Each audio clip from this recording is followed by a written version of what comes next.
All right, TPC. I talked about this earlier in the show a little bit, but I wanted to hit on it a little bit more in depth. The preseason media first team All ACC came out, and there is a lot of Clemson on it, to say the least.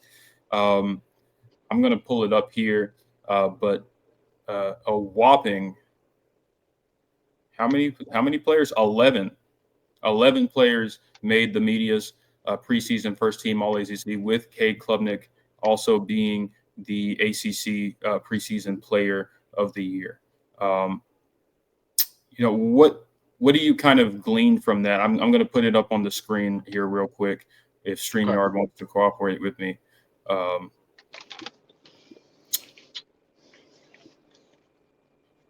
all right, I think I got it. No, I don't want to use cookies. So we have it here. Uh, as you can see, and you can see the number of votes that each player got.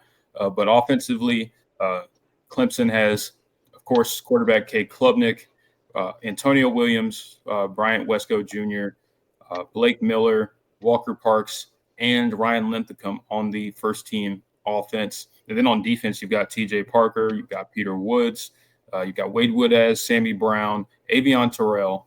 Um, it is a lot of Clemson. And as you scroll down on the preseason ACC Player of the Year voting, Klubnik was the overwhelming pick with Yeah. 146 votes for Yeah. preseason ACC ACC Player of the Year. That's pretty disgusting. In a good Yeah. way. It just Absolutely.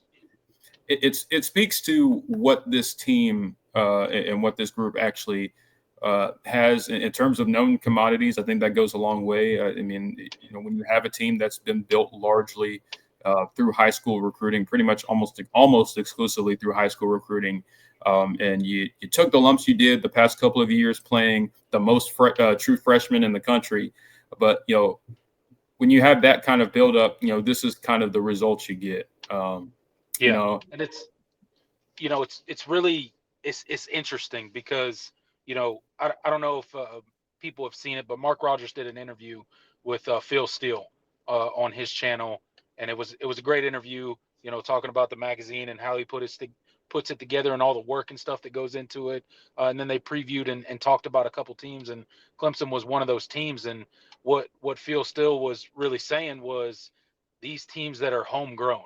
He's starting to give a lot more credence when he's doing his preseason rankings and his write-ups that he does about every single team. He's starting to give these teams that are homegrown a lot more credence than some of these teams that are wholesale built out of the portal with 30 guys exiting and 30 guys coming in each and every year. And his kind of point was a perfect example of what Clemson is this year. And then you look at the past couple national championship teams, and they are kind of those teams. Like, yes, they brought in portal players, but for the most part, they were homegrown. They were playing with guys that had grown up within their program and were now juniors and seniors and upperclassmen, and they were leaders on the team. And that's kind of what seems to be the recipe for success if you look at the past couple national champions, right? And that's what Clemson is this year. This ACC, this first team ACC thing here, really what it says is it's not only that Clemson returned the most out of anyone in the country this season, it's the high level talent that they returned. So it's not just, oh, we got a bunch of guys to stay. Oh, but nobody wanted those guys. So of course they stayed, right? No, we got a lot of high level guys that are obviously some of the best players in the country all come back. And that's just a recipe for a veteran player led team that has the right focus and they're hungry. And I think part of it is Clemson got a little bit of, they got a little taste of the playoff last year. And these older guys, they want to go do more in the playoffs this year. And I think that's why you see that focus. And it's just backed up when stuff like this comes out. It shows the talent level and the respect that these guys are getting, and it's well deserved. But now you gotta, you know, This first team preseason ACC list doesn't mean anything if you don't go perform on the field. Nope. And I believe Clemson absolutely will. This is just another example of how veteran and how talented this roster is right now. And I'm really excited to see what they can do with it. Yeah. And I'm going to be a little bit of a Debbie Downer too, because it's also really sobering. Because when you look at this group, especially in this first team, the only player that isn't draft eligible in this group, the two players that aren't draft eligible in this group are Sammy Brown and Bryant Wesco Jr. So you're going to be losing a lot. I think that also speaks to how important this season is as well. I mean, the sense of urgency that is the 2025 season for the Clemson football team cannot be overstated. This is, if you're going to make a deep playoff run, this is the year, right? Because next year you're basically losing your entire starting offensive line, your starting quarterback, your best receiver. You're losing, your entire defensive line, and you're losing one of your starting linebackers. So you're losing a ton off of this team that will not be here next year. So, yeah, the sense of urgency, as you mentioned, is about as high as it can get for the 2025 season. Absolutely. And you just the pressure it's a good problem to have, but it's the pressure to win is extremely high. I mean, there's what the narrative is, and I think it's justified. Like when you have this many players on a preseason first team All-ACC list, like no excuse why you shouldn't be winning a lot of football games. Right. So absolutely. If this team does fall short, I mean, there's no way to spin it as anything but a massive disappointment. Yeah, there ain't no hiding. No, and there's no hiding. This team is going to have to embrace that pressure, embrace that challenge, and run with it, because otherwise, this is, like you said, it's got to be player led too. It's the best teams. And the best teams in Clemson history are all player led, and if this team is going to be among the best, a lot of the guys on this list are going to have to be the reason for that. And if they're not, then you're not going to have the season you think you should have. I mean, I think you hit it perfectly, Jordan. You're only going to go as far as these guys take you. All these dudes on this list, you're only going as far as those guys take you. But the other thing, on the other hand, what I will tell Clemson fans, because, being on the internet, you see a lot of Clemson fans out there, and they're nervous, man. Like, all this hype is scaring the crap out of Clemson fans. They're like, I don't want all this. And, we're a part of that boat sometimes as well. But what I will say is, look at the roster that we have and enjoy it. We should be getting the hype that we are getting. It's not undeserved.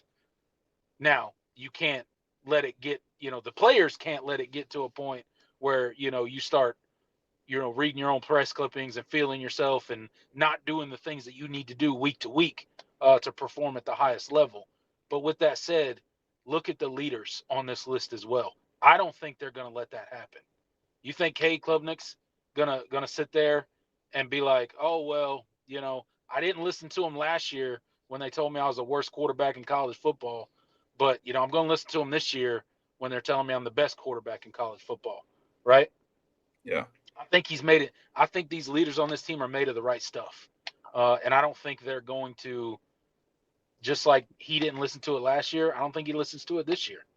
He's proven that he can block out whatever the media is saying about him and go out there and play football. So, excuse me. I'd say Clemson fans enjoy it. This season is going to be a lot of fun. It's stressful because of all the hype and what is walking out of the door at the end of this season. But don't get too far ahead of yourself and just enjoy these players while they're still strapping it up for the Clemson Tigers. Yeah, absolutely. 100%. I mean, and you also think about what kind of makes this even more exciting is, just how much different the complexion of this staff looks. That's going to be, leading these players. Just even compared to last year. I mean, the amount of brain trust that you brought in, especially on defense, to shore up all the flaws that last year's group had. You don't have a player problem. So, you have a lot of guys who are in the room that have been successful defensive coordinators, defensive coaches at other stops. It's not just the Dabo homegrown coach experiment anymore. Mm-hmm. Like this, that's not what this staff is. I mean, you have a few guys. You certainly have your fair share of support staffers that are Clemson. But when you think of guys like Mike Houston that you brought in, and of course Tom Allen Jr., who's going to be a massive role. He's going to play a massive role in this defense. I think that I don't think people are talking enough about, especially assisting his father and Ben Boulware with the linebackers and just the defensive game plan as a whole. I mean, he's from all accounts a force, and I think you have so much that is different offensively. You've got Lonnie Galloway, who I think has already paid dividends on recruiting, but is also going to assist with wide receivers. I mean, when you just think about this, the collection of guys from outside the program that this staff has that are going to be able to work with one of the best rosters in college football heading into 2025. Like there's a lot of reasons to be excited about what this group can be, especially compared to last year. So, this list is just a reflection, I think, of what this team has been and what this program has been building to. This is what you were building to in 2022 and 2023 and 2024. This to have a team that is capable of winning it all or at least making a run and getting the program back to where we needed it to be, or where it can be and where we've seen it been. So, you got to embrace it as a fan, and it's hey, if they fall short, it's going to be disappointing. But what they say, I'm ready to be hurt again. Like that's where I'm at, Michael Scott. Yeah. I'm ready to be hurt again. But in a good way, because I just if we're wrong about this team, so be it. So be it. I'm 100% bought into this team. The veteran leadership that we have, the guys that are out front, hearing them talk at ACC Media Days, hearing the coaching staff talk at Clemson Media Days to kick off kind of this fall camp season. Everybody's seems laser focused and about the right stuff. And when you couple that with the amount of talent on this team, not only on the field, but as you just got finished mentioning on the coaching staff as well, it's exciting. And I think all Clemson fans should be excited. I get the reservations of, are we getting too much hype? I get that. But like I said before, just enjoy it. We're not going to have most of these guys on this team come, February, January time frame, right? So let's enjoy it. Let's enjoy watching these guys strap it up for the Tigers. It's gonna be a hell of a season, and I'm excited about it. 100%. All right, y'all. I think I'm going to kick it over to you guys for a little bit. Grayson is, I think he's on the way home. So he'll be here in the next 10, 15 minutes or so. So I want to take this time to kind of just answer your questions, because we probably won't do a full listener question segment like we normally do, just because just for time reasons. Yeah. So make sure you guys just get your comments, questions. It can be about basically anything, and of course the super chat feature is available if you want to make sure that your comment is read.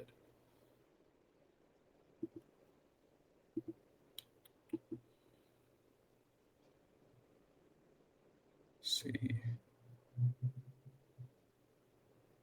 Yeah, David pointed out that the top 5 names for Player of the Year are quarterbacks. I just took it off the screen, but the top 5 were K. Klubnik, Haynes King, Kevin Jennings, and then a two-way tie for 4th with Carson Beck and Kyron Drones. So certainly a lot of quarterback love for the media here. But K. Klubnik was the overwhelming favorite. 146 votes, and the next closest was Haynes King with 9. That's pretty insane. I can't remember. I mean, I don't pay too much attention to the vote counts in these all conference team, preseason all conference teams, but I can't remember that big of a landslide vote in quite some time. I mean that says a lot about what K. Klubnik did last year, and especially with how he ended off the season, and how much that's carrying into this year.